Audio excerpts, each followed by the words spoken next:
J'ai décidé d'être en retrait de cette première ligne de front, magnifique, magique, qui a continué si bien à l'esprit des 17. Vous nous avez demandé, vous Jean-Luc Mélenchon, en été, on vous a dit qu'il était en retrait, pas en retraite. Maintenant je vous laisse réfléchir à ce que ça veut dire. Alors la question de son remplacement, je sais pas si c'est complètement le moment de la poser. Pas une figure remplaçante de Jean-Luc Mélenchon, mais plusieurs figures. Il n'y a pas de problème entre nous, on est d'accord, on sait tous qu'on doit évoluer, on a déjà évolué combien de fois? Bonjour à tous, on continue notre tournée des universités d'été politiques avec les amphis de la France Insoumise à Valence. Chez les Insoumis, le moral est au beau fixe. Force motrice de la NUPES avec ses 75 députés, l'AFI veut étendre l'alliance aux prochaines élections. Mais comme pour ses partenaires de la NUPES, ce week-end est l'occasion de faire le point sur les défis internes. Le mouvement doit-il évoluer? Doit-il quitter son fonctionnement gazeux taillé pour les campagnes électorales? Et surtout, comment préparer l'avenir avec un Jean-Luc Mélenchon en retrait? Nous sommes allés promener notre micro jaune pour répondre à ces questions. De la trahison des combats. Les amphis ont fait le plein comme jamais. En pleine dynamique NUPES, plus de 5000 personnes sont venues assister aux rencontres, conférences et débats de l'Union populaire. Les débats qui avaient la part belle cette année, 3 membres du gouvernement et une ancienne garde des Sceaux de droite étaient invités à croiser le fer avec les cadres de l'AFI. Alors ce que vous voyez derrière moi, c'est la queue pour assister au débat entre Ugo Bernalicis et Rachida Dati. Donc c'est assez impressionnant parce qu'il y a plusieurs centaines de mètres de queue pour assister à ce débat. Preuve que cette nouvelle formule des amphis suscite l'intérêt chez les Insoumis, attiré sans doute aussi par la personnalité assez truculente de Rachida Dati. Vous prenez des forces pour votre débat contre Rachida Dati? Exactement, enfin, je prends les forces en général parce que le ventre vide, donc quand même on est moins bon en général. Toujours prêt à parer au combat, hein. C'est le propre d'un député insoumis. Hein. Parce que Rachida Dati, on la connaît, elle est assez redoutable en débat. Il paraît, on verra. Hein. Je suis pas le dernier non plus. Les Insoumis qui se trouvent aussi devant un défi de taille. Jean-Luc Mélenchon n'a plus ni mandat ni fonction officielle au sein du mouvement. Le virage s'annonce périlleux à aborder. Des voix comme Clémentine Autain appellent à profiter du moment pour se refonder et améliorer la démocratie en interne. Le leader insoumis n'a pas de mal à convenir que son mouvement doit continuer à évoluer. C'est vrai, elle a raison. Je suis d'accord avec le fait qu'on doit faire évoluer toutes sortes de choses. Il n'y a pas de problème, mais il y a des gens mal intentionnés qui ont aussitôt profité d'une demi-phrase pour lui faire dire ce qu'elle n'a pas l'intention de dire. Il n'y a pas de problème entre nous, on est d'accord, on sait tous qu'on doit évoluer, on a déjà évolué combien de fois. Par exemple, une idée, je vois qu'on en est tous maintenant convaincus, mais ça choquait nos traditions avant. On n'a jamais voté dans le groupe parlementaire quand on était 17. Bon, pourquoi? Parce qu'on discutait jusqu'à ce qu'on soit d'accord. Changer, pourquoi pas donc, mais encore faut-il savoir pourquoi faire. Allez, là on va aller chercher quelques militants pour leur demander ce qu'ils en pensent. Moi j'ai juste des suggestions pour les camarades là-dessus, pour les Insoumis, c'est d'essayer de garder cet aspect mouvement qui permet aux gens de venir et de ressortir un peu les militants comme ils veulent, parce que ça nous permet de garder une liberté. Parce que moi, par exemple, je me suis arrivé pour ces élections-là, moi si tout de suite on m'avait dit de venir et de m'encarter, je serais jamais venu. Et donc dire de laisser on avait une petite expression là, les militants saumon un peu qui reviennent, qui sortent, voilà, ça il faut laisser les gens un peu pouvoir avoir la chance de venir militer et pouvoir apporter quelque chose, mais sans nécessairement leur dire de rester là et de devoir faire des choses. Quoi. Cet aspect gazeux là, comme on appelle du mouvement, vous ça vous plaît? Oui, totalement. S'il n'y avait pas cet aspect gazeux, je ne serais même pas là aujourd'hui. Et je pense que ça se passera plutôt comme ça, pas une figure remplaçante de Jean-Luc Mélenchon, mais plusieurs figures qui auront leur spécificité, des personnes qui sont plus aptes à parler de telle ou telle question, et c'est ça aussi qui fait notre force. On a des gens qui sont spécialistes de telle ou telle question, et voilà. Bon, on va voir si on peut taper l'incruste dans un groupe. Excusez-moi, est-ce que je peux vous déranger dans votre repas?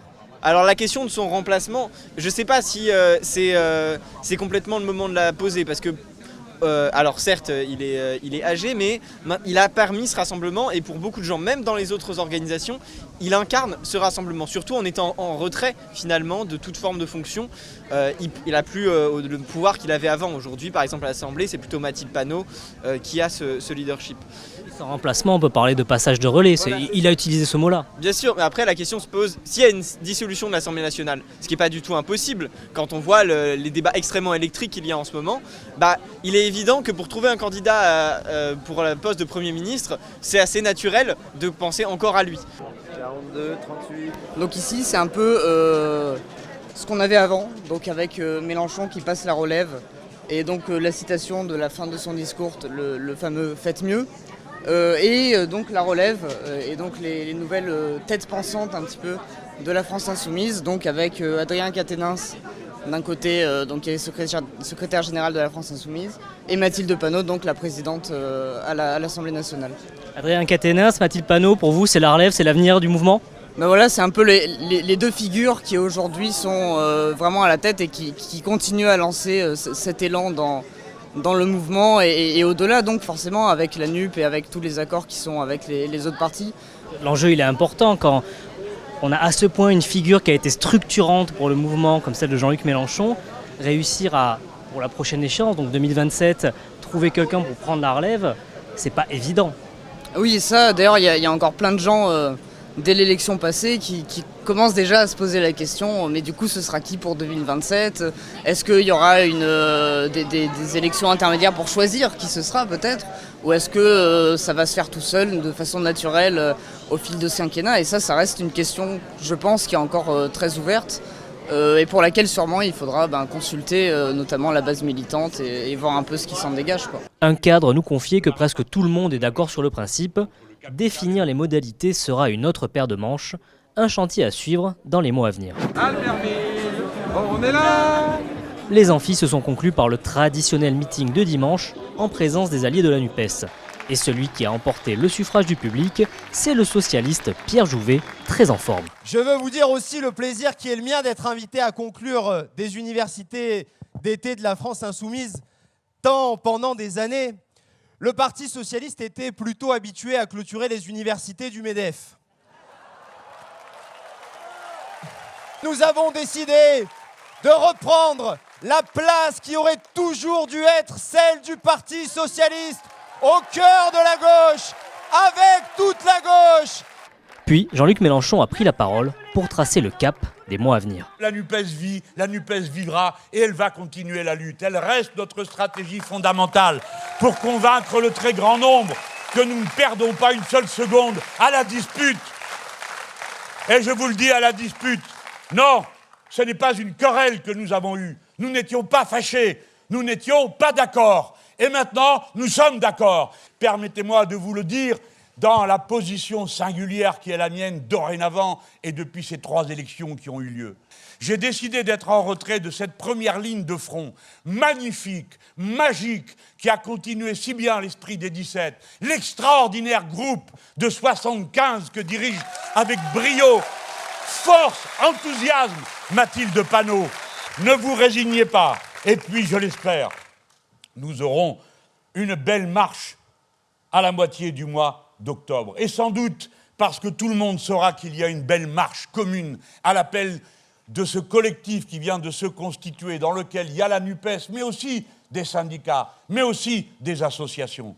Eh bien, c'est tous ensemble que nous allons commencer à préfigurer ce nouveau front populaire dont nous avons besoin dans ce pays pour renverser la table.